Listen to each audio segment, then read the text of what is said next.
Nang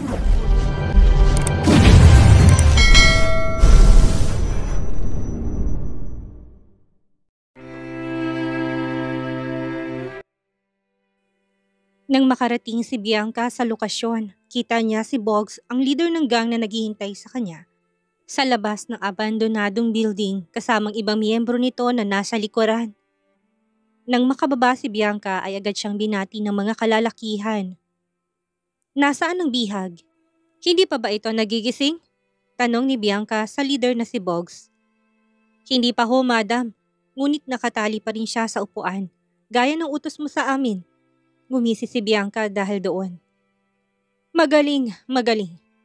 Kung tutuusin, nakakatakot ang mga kalalakihan na nasa harapan ni Bianca. Subalit wala na siyang pakialam doon. Basta't magtagumpay lamang siya sa pinaplano niya. Ang mga kalalakihang kasama niya ay malalaki ang katawan. Kalbot halata mong marami ng krimen na nagawa. Mayroon din itong malalaking tattoo sa kanilang mga braso na parabang palatandaan ng kanilang grupo. Nang marinig ni Bianca ang sinabi ni Boggs ay nagpakawala ang dalaga na nakakilalabot ng ngiti. Mabilis siyang pumasok sa loob at doon niya nga nakita ang walang malay na si Sinaya. Hindi na makapaghintay si Bianca na makitang dalaga na lumuluhod sa kanya habang nagmamakaawa na wag niya itong patayin. Mabilis namang sumunod ang mga kalalakihan kay Bianca na parabang binabantayan ng kilos ng dalaga. Talagang hindi masasayang ang ibibigay ko sa inyong pera, Boggs. Magaling kayo. Sobrang galing ninyo. Nakakabilib. Nasisihang sabi ni Bianca kaya naman napatango ang leader ng gang na si Boggs.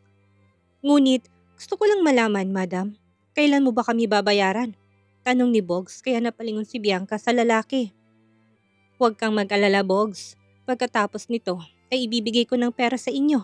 Ngising sabi ni Bianca, subalit ang katotohanan ay wala naman talaga siyang sapat na pera para doon. Biglang na-close ang account niya sa bangko at hindi niya rin alam kung bakit. Hindi na nga aabot sa 1,000,000 ang kanyang pera. Hinihingian pa siya ng gang ng 2,000,000. Balak niyang takasan ng gang na ito at maiwan ng bayad ng 100,000 piso. Sapat naman na siguro yon, hindi ba?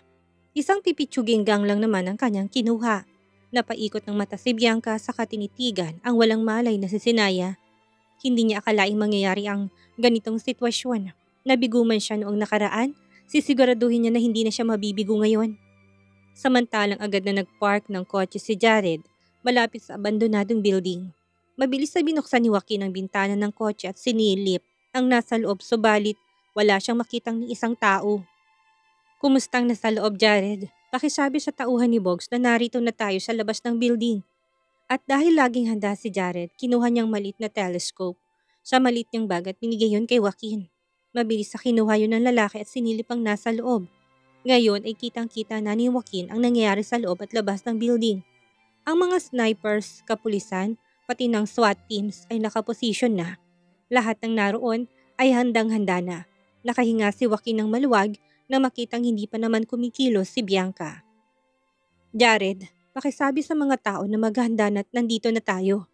Pakisabi rin kay Boggs na kahit na anong mangyari ay protektahan si Sinaya.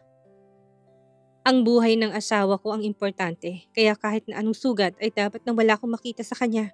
Maliban lang doon sa sugat niya sa labi. Nagkakaintindihan ba tayo? Copy, boss. Mabilis na kinuha ni Jared ang isang earphone device na nakakonekta sa isang tauhan ni Boggs. Bumulong lamang si Jared habang inuutusan ng tauhan na naroon sa loob ng building. Sa kabilang dako, rinig na rinig ang tawa ni Bianca sa loob at labas ng building na makitang kaawa-awang si Sinaya. Nagtatatalon ito sa tuwa dahil sa wakas ay makakapaghiganti na siya sa babaeng kinaayawan niya. Kailangan ko na tubig at pakibuhusan ng babaeng ito. Kailangan niya magising para naman maramdaman niya ang pag-torture ko sa kanya maya-maya. Ising sabi ni Bianca, kung kaya't mabilis namang kinuha ni Boggs ang isang basong tubig at binigay yun sa dalaga. Ang totoo niyan, gising na gising ang diwa ni Zinaya at tinihintay lamang ang gagawin ni Bianca sa kanya. Sa pagkakataong iyon, naramdaman ni Zinayang malamig na tubig na bumuhos sa ulo niya, kaya agad siyang napaubot minulat ang mga mata. Salamat, Boggs. May isang grupo pa akong binayaran, kaya huwag kang mag-alala. May tutulong sa inyo sa pagligpit ng bangkay ng babaeng to, sabi ni Bianca. Kaya nalalaki ang mga mata ni Boggs dahil wala yun sa usapan nila.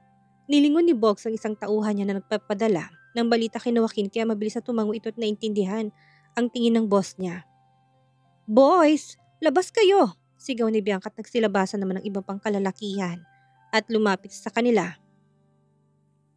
May dala-dala itong mga armas kung kaya't bigla nalaki ang mga mata ni Bogs. "May mga armas? Saan nila gagamitin yan, madam? Isa lang naman ang kalaban mo rito." Kinakabahang tanong ni Bogs. Naisip na lalaki na baka nabisto sila ni Bianca. "Kailangan ko pa rin makasiguro, Bogs. May pagkasadaga pa naman itong babaeng ito," gising sabi ni Bianca. Kaya nakahinga ng maluwag ang lalaki. Akala niya nahuli na sila ng dalaga. Dahan-dahan namang hinawakan ni Bianca ang baba ni Sinaya upang makita niyang kaawa-awa nitong muka. "Kawawang Sinaya, tingnan mo ko, kilala mo ba ang nasa harapan mo?" Napapikit ng mariin si Sinaya at napadilat. Kita ni Bianca ang pagkalito sa mukha ng dalaga kung kaya't mas nasiyan pa siya doon. "Miracle Mendez?" Gulat na tawag ni Sinaya. Kaya tumawa ng malakas ang dalaga. "Oo, ako nga. Nasorpresa ka ba? Akala mo ba tatanggapin ko na lamang ang aking pagkatalo? In your dreams, Sinaya. Dahil hindi ako papayag na hindi makakapagiganti sa'yo. Poor you, dahil ngayon na ang katapusan ng buhay mo." Nalalaki ang mga mata ni Sinaya at napailing. "Ano? Baliw ka na ba? Pwede kang makulong sa pinaggagawa mo, hindi ba? Gusto mo bang tuluyan ng masira ang buhay mo? Bobo ka ba? Sirang-sira ng buhay nang dahil sa'yo. Nawalan ako ng karir. Nawalan din ako ng lisensya pati ng taong sumusuporta sa akin ay tuluyan na akong iniwan. At lahat ng iyon ay dahil sa'yo. At akala mo ba magpapahuli ako sa mga pulis? Nagkakamali ka doon dahil ipapalapa kita sa mga aso ko. By that, hindi na nila makikita ang bangkay mo. Tuluyan ka nang mabubura sa mundo at walang makakaalam kung anong nangyari sa'yo. Kawawang Sinaya. Ngunit huwag kang mag-alala. Hindi ka mamamatay ng ganong kadali. Pasasakitan muna kita bago ka mawala ng hininga. Deserve mo naman yon, hindi ba? Ngising tanong ni Bianca habang nakatitig sa mukha ni Sinaya. "Lagyan niyo ng bubog ang sahig at paluhurin ng babaeng to sa harapan ko," sigaw ni Bianca. Kung kaya't mabilis na kumilos ang tauhan na binayaran niya. Nang marinig ni Sinaya galing kay Miracle Mendez na papaluhurin siya sa bubog nito, ay agad niyang dinuruan ng babae sa muka. Hindi makapaniwala si Bianca sa ginawa ng babae at mabilis na pinunasan ng mukha niya. Dahil sa sobrang inis ay napasigaw ang dalaga. "Walang hiya ka! Nakatali ka na nga't ang lakas pa rin ng loob mong gawin sa akin to!" Natawa ng mahina si Sinaya sa sinabi ni Miracle Mendez. "Gusto mo ko lumuhod sa'yo? Ano naman ang nagawa kong masama sa'yo? Mangarap ka na lang pero hindi ako luluhod sa harap mo. Akala mo, hawak mo ng leg ko? In your dreams, Miracle Mendez. Dahil hindi papayag ang asawa ko na saktan mo ko. At kapag nalaman niyang ginawa mo sa akin ngayon, hindi ka niya tatantanan hanggang sa magmakaawat lumuhod ka. Naintindihan mo ba yon?" Kalmado lamang na tumingin si Sinaya kay Miracle Mendez. Wala pa ring bahid ng takot ang mukha nito kaya sobrang naiinis ng babae. "Wala akong pakialam dahil sa oras na malaman ni Joaquin na wala ka, ay wala na siyang magagawa pa dahil patay ka na. Nasa tiyan ka na rin ng naglalakihang alaga kong aso at dinadigest na ang laman mo sa loob ng tiyan nila." "Ako? Magmamakaawa? Sino kaya sa atin ang nakatali ngayon? Ha, Sinaya?" Wala nang pakialam pa si Bianca kung magalit man sa kanya si Joaquin. Simula nang pinahiya siya nito sa harap ng magulang nito at hinayaan siya nitong isipin ng ibang lalaki na wala na kanang kaamor-amor si Bianca kay Joaquin. Tila bang pagmamahal na naramdaman niya ay napalitan ng puot at pagkamuhi. Sobra nga naman talaga siyang nasaktan dahil hindi man lang siya pinansin at pinaniwalaan ng taong malapit sa kanya at pinakasalan pa nga nito si Sinaya. Wala siyang nagawa para pigilan yon. Nang makita niyang paulit-ulit na pagtatanggol ni Joaquin sa babae laban sa kanya't kay Marigold, na-realize niyang wala na siyang magagawa para baguhin yon. Hindi tumapapa sa kanya ang taong minahal niya ng ilang taon. Nang maalala yon, labis naman ng galit na nararamdaman ni Bianca. Mas nadagdagan pa ito nang makita niya si Sinaya. Hindi ako takot sa asawa mo, Zenaya. Kahit na pumunta pa siya dito upang sagipin ka, wala akong pakialam. Mas mabuti nga yun eh. Para naman pareho kayong mawala sa mundong ito at pareho kayong mapunta sa impyerno.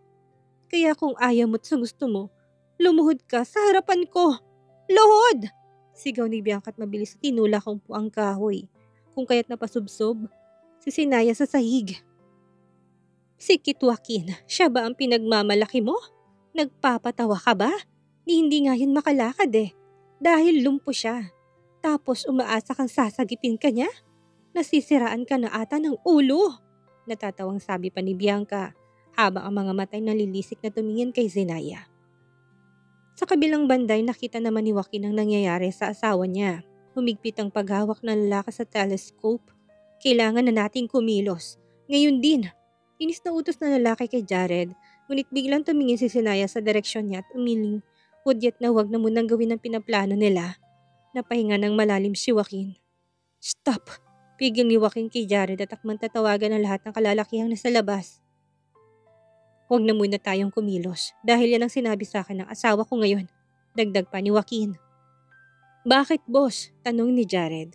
Sundin natin ang gusto ng aking asawa. Alam ko may plano tong iba and I will trust her this time. Hindi naman ito gagawa ng isang bagay na ikakapahamak niya. We will follow my wife's direction, Jared. Napahinga ng maluwag si Sinaya dahil alam niyang nakita siya ni Joaquin mula sa labas.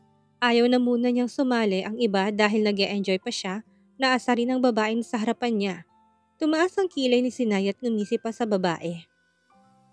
Yan lang bang kaya mong gawin, impostora? Tatanungin kita, ano nga naman ang mapapala mo kung papatayin mo ko? Babalik bang nawala mong karir at lisensya? Hindi. Hindi naman magbabago ang lahat, Miracle Mendez. Isa pa, ang lakas din ng apog mo na gawan ako ng masama. E ninakaw mo na nga ang identity ko as Dr. Miracle. Kahit ang totoo, wala ka naman sa kalingkingan ko. Kahit pa nga sabihin, ikaw si Dr. Miracle. Nakuha mo ba ang asawa ko? Hindi pa rin. Dahil ako lamang ang bukod tanging gusto't mahal ni Kit Joaquin. Anong nakuha mo? Gulo at pagbagsak ng buhay mo. Kawawa ka naman. Natatawa pa nga ako nung unang magkausap tayo. Ang lakas din ng confidence mo na sabihin sa akin na ikaw si Dr. Miracle. When in fact, nasa harap mo lang pala to. Hindi mo ba alam kung gaano ka naging isang tanga at katatawanan sa harapan ko? You must see your face. Napapailing si Sinaya sa kanatawa ng mahina. Hindi mo ko malalamangan, impostora. Wala kang binatbat sa kakayahan ko. Isa ka ng basura ngayon. Iyan ang tingin sa'yo ng mga tao. Do you think na may kalalagyan ka pa? Wala na, Miracle Mendez. Buong buhay kang magtatago at hindi man lang makatingin ng diretso sa iba. Isa kang pokpok at gold digger. Yan ang tingin ng mga tao sa'yo. Gusto mo ko lumuhod sa'yo? Over my drop-dead, gorgeous and pure body. Sigaw ni Sinaya kaya hindi naman makapaniwala si Bianca sa sinabi nito. Lahat ng sinabi ni Sinaya ay parang isang punyal na tumurok sa puso ni Bianca. Hindi siya makapaniwalang ng babae na sa harapan niya ay nagtatapang tabangan pa. Ay ito naman ang nakatali sa kanilang dalawa. Any minute kung gusto man niyang patayin ito ay magagawa niya. Ang tapang-tapang mo pa rin, Sinaya. Hindi ko inaasahang nagtatapang-tapangan ka pa rin kahit na nakatali ka na. Sino nga bang mas nakakaawa sa atin ngayon? Tingnan mong lagay mo at ang sitwasyon mo. Bobo ka ba? Natatawang sabi ni Bianca at matalim na tinitigan si Sinaya. Nilingon ni Bianca si Bogs. Akin ang kutsilyo, Bogs. Gigilitan ko ng babaeng to. Mabilis namang kinuha ni Bogs ang kutsilyo at binigay ito kay Miracle Mendez. Hinawakan na mahigpit ng babae. Ang matalim na kutsilyo tinitigan nito. Dinilaan pa ito ni Bianca na para bang baliw habang tinitigan si Sinaya. Hanggang sa itinaas nito ang kamay at takbang sasaksakin ang nakaupong si Sinaya. Mamamatay ka na! Mamamatay ka na! Sigaw ng dalaga. Ngunit bago pa man niya nagawa yun ay agad na sumenya si Sinaya sa paligid. Hudyat yon na gawin ng mga to ang plano nila. Nang makita yun ng mga sniper sa labas ay agad na nagpaputok ito. Umalingaw-ngaw ang putok ng baril kung kaya't natamaan ang kamay ni Bianca. Dahil sa sobrang sakit ay nabitawan niya ang hawak-hawak niyang kutsilyo at biglang nagpanik. Niyakap niya ang duguan niyang kamay habang lumingin-lungon sa paligid. Sino? Sino bumaril sa akin? Nahirapang tanong ni Bianca at pumikit ng mariin dahil sa sobrang sakit. Sino? Sino bumaril sa akin?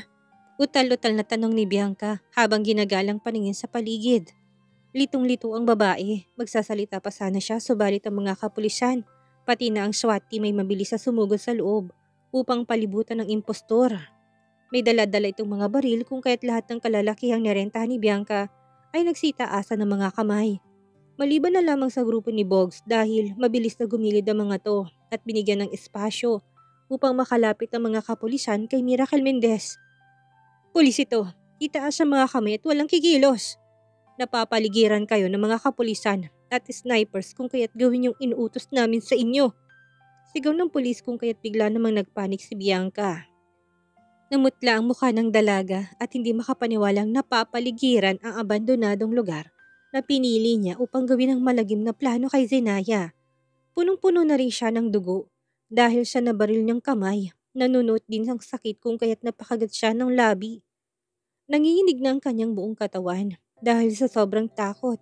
Kitang-kita niya rin ang mga pulang tuldok na nakapaligid sa kanyang katawan. Nangangahulugang maraming mga snipers ang nakatago sa labas ng building. Napatras si Bianca ng 3 hakbang habang napapailing. Hindi niya akalaing matutuntun agad sila ng mga kapulisan. Paano nangyari yun? Bakit narito ang mga pulis? Bakit napapaligiran sila ng mga snipers? Sino nga bang taong tumawag sa kapulisan? Paano nangyari ang lahat ng ito? Kinagat ni Bianca ang labi habang niyayakap ang kamay niyang tinamaan. Paano? Paano nangyari ang lahat ng ito? Paulit-ulit na tanong ni Bianca sa kanyang sarili. Kung si Joaquin hindi naman ito alam ang nangyayari dahil sigurado siyang nasa office ito at busy sa trabaho sa Sinaya. Wala naman itong mali nang dumating siya. Kinuha ni Boggs ang phone nito at ibinigay sa kanya. Paano? Napalingon si Bianca sa kanyang paligid. Ang isang grupong binayaran niya ay nahuli ng mga pulis maliban sa grupo ni Boggs na nasa gilid lamang. Tatawagin na sana niya si Boggs na makitang tumakbo ito upang lapitan at kalagan si Sinaya. Kitang-kitang pag-iingat at pag-aalala sa muka't mga mata ng ginawa ni Boggs. Napaawang din ang kanyang labi dahil sa hindi inasahang pangyayari. Nang ma-realize niya kung anong ginagawa ni Boggs ay matalim niyang tinitigan ng lalaki. Naipon ang galit niya at malakas sa sinigawan si Boggs. Hayop ka, Boggs! Traidor ka! Napangihi si Boggs, saka napailing. Pasensya na Miracle Mendez, malaki ang offer ng mag-asawang Anderson kaysa sayo.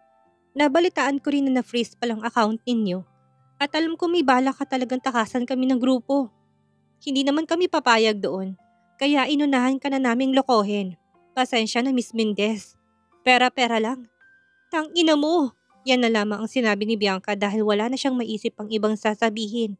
Hindi talaga siya makapaniwala na babalik na rin siya ng taong pinagkakatiwalaan niya. Kita niyang pangisi ni Zenaya habang maingat na inaalalayan ni Boggs ang babae. Sabi ko naman sa'yo, hindi ka magtatagumpay sa plano mo. Akala mo ba may isahan mo kami ni Joaquin?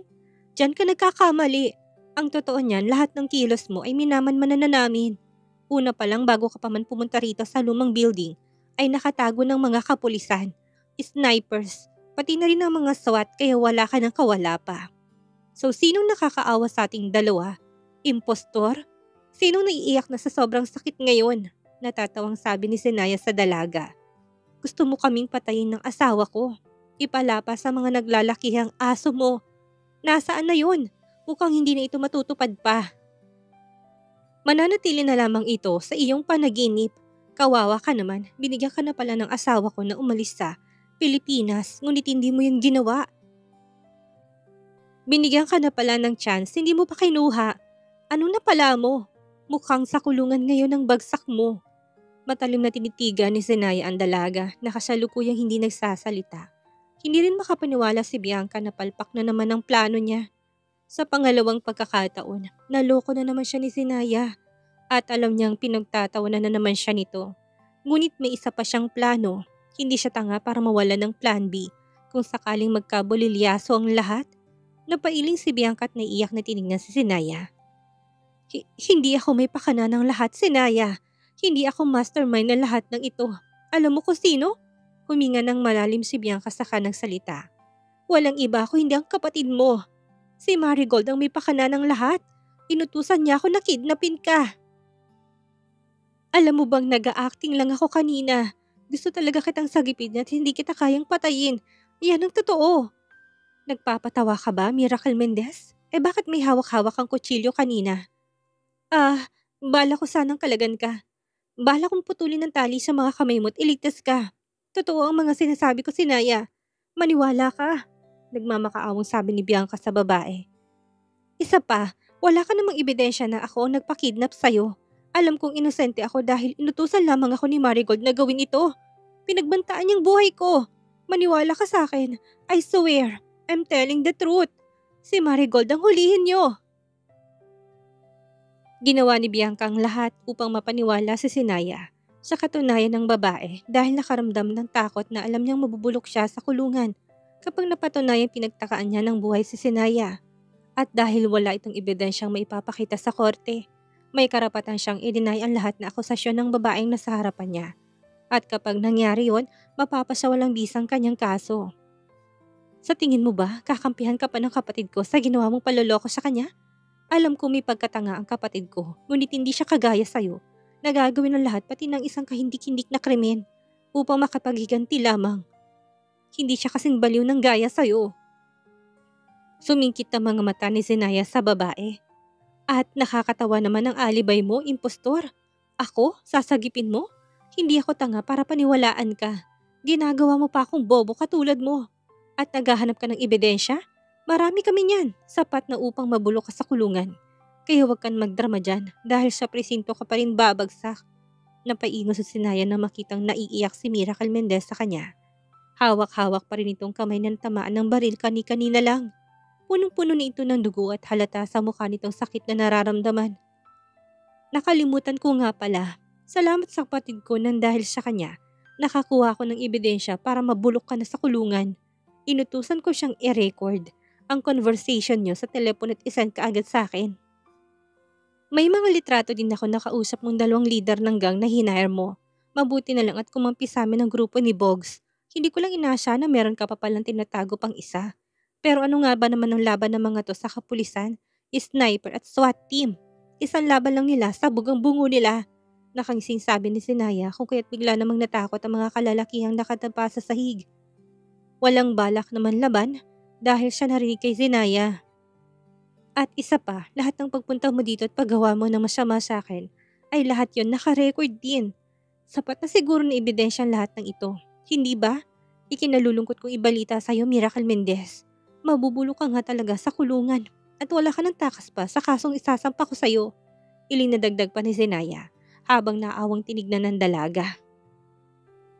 Dahan-dahang nilapitan ni Zenaya si Miracle Mendez at tinapik-tapik pang pisngi nito. Saka matamis ng initian ng dalaga. Ngunit huwag kang mag-alala, impostor. Hindi kita gagawa ng masama o ipapapatay sa mga tauhan ko dahil hindi ako katulad mo, nabaliw at desperada. Gusto ko lang namang mabulok ka sa kulungan at pagsisihan ang lahat ng kasalanan mo habang buhay. Pangasar na sabi ni Sinaya kay Bianca. Sobrang inis na inis naman si Bianca dahil sa uri ng tono ng boses ni Sinaya. Hindi ako pwedeng matalo. Nababaliw na sabi ni Bianca at umiling-iling ng marahas. Gusto niyang iumpog ang kanyang sarili sa pader. Pinapanalangin na sana'y panaginip lang ang lahat na nangyayari sa kanya ngayon. Itinaas niya ang kaliwang kamay at mabilis na sinabunutan ng kanyang buhok. Pinagsasampal din niya at kurot ang sarili. Gumising ka na sa bangungot na to, bulong ni Bianca sa sarili. Ngunit kahit na anong pananakit niya sa sarili ay wala pa ring bisa yun. Alam niyang totoo ang lahat na nangyayari ngayon. Talagang hindi siya nagtagumpay sa pinakahuling plano niyang laban kay Zenaya. Tumawa na para bang nababaliw si Bianca habang napapailing ng marahas. Ilang segundo rin na gano'n ng babae nang huminto ito tumingin kay Zenaya ng matalim. Akala mo ba matatakot ako ngayon? Ha? Hindi ko tatanggapin ang pagkatalo, Zenaya. Hanggat hindi ka man namamatay, hindi ako matatalo. Gagawin ko lahat upang guluhin kayo. Kahit na nasa loob ako ng kulungan. Mabilis na kinuha ni Bianca ang kutsilyong nasa sahig, gamit ang kanyang kaliwang kamay upang saksakin si Sinaya sa leeg. Ngunit isang putok ng baril na naman ang umalingaw-ngaw sa loob ng silid. Tinamaan na naman si Bianca sa kaliwang braso nito, kung kaya't nabitawan ito ulit ng dalagang kutsilyo. Maputlang maputla ng kalagayan ni Bianca ngayon dahil naubusan ito ng dugo. Para na itong naliligo sa sariling dugo, subalit wala pa rin pakialam si Bianca. Kahit na sobrang sakit na ng kanyang tama sa mga kamay, ay labis na ininda ng babae yun. Napapikit ng mariin si Bianca dahil nakaramdam siya ng pagkahilo. Gusto niya pang manlaban ngunit patuloy pa rin na umaagos ang dugo nito sa braso. Nawawalan na ng dugo si Bianca kung kaya tuluyan siyang nakaramdam ng pagkahilo. Sa isang iglap, bumagsak ang katawan ni Bianca at nawala ng malay ang dalaga. Nang makitang bumagsak ang sospek, mabilis na dinaluhan ng mga kapulisan ang babae. Samantala nang marinig ni Joaquin ang hindi na siyang pagputok ng baril, ay agad niyang inutusan si Jared na pumasok sa loob. Ayaw pa sana nitong pumayag, ngunit nagpumilit siya. Kanina pa siya nagtitimpi na huwag pumasok sa building na yon. May usapan kasi sila ni Sinaya na hindi siya pupunta doon kahit na anong mangyari. Nang makapasok sa loob ng building si Joaquin, nakita niyang kanyang asawa na nakatayo habang tinititigan ng duguan at walang malay na si Miracle Mendez. Sa puntong yun, nakaramdam ng kaluwagan at kaginhawaan ng puso ni Joaquin. Salamat naman at ligtas ang aking asawa, bulong ni Joaquin sa sarili. Nang makalapit si Joaquin kay Zenaya, ay agad na hinawakan ng lalaking kamay ng asawa at hinila ito papalapit sa kanya. Sandaling nagulat si Zenaya, ngunit nakahinga ng maluwag ang babae. Nang makitang si Joaquin lang pala yon. Sobrang nag-aalala ko sa iyo, babe. Thanks God you're safe. God knows how much I want to be by your side. Pero sinunod ko na lang ang gusto mo. You're my wife and my boss. Seryoso namang tumingin si Joaquin sa asawa. From now on, hindi na ako papayag na gawin mo ito. Sobrang takot at takot nga talaga si Joaquin dahil alam niyang nasa masamang sitwasyon kaninang asawa niya. Nang marinig niya ang sunod-sunod na putok ng baril, ay biglang nakaramdam ng matinding takot sa puso ni Joaquin. Dahil wala naman silang usapan na gumawa ulit ng putok. Isang putok lamang laban kay Miracle Mendez ay sapat na. Nang makita ni Joaquin ang babaeng dinadala na ng kapulisan upang ipagamot, ito'y madaling naintindihan ni Joaquin ang sitwasyon. Nanlaban siguro si Miracle Mendez kung kaya't walang nagawa ang mga kapulisan na barilin ulit ang dalaga. Talaga nga namang pinagsisisihan niya na pumayag sa gusto ng asawa. Hindi na nga talaga siya papayag na iwan ng mag-isang asawa niya sa isang sitwasyon na kahit paano'y mapanganib. Dumilim ang mga mata ni Joaquin sa katinignan ng asawa. Hindi na talaga ito mauulit, babe. Sobrang nakakatroma at kaba.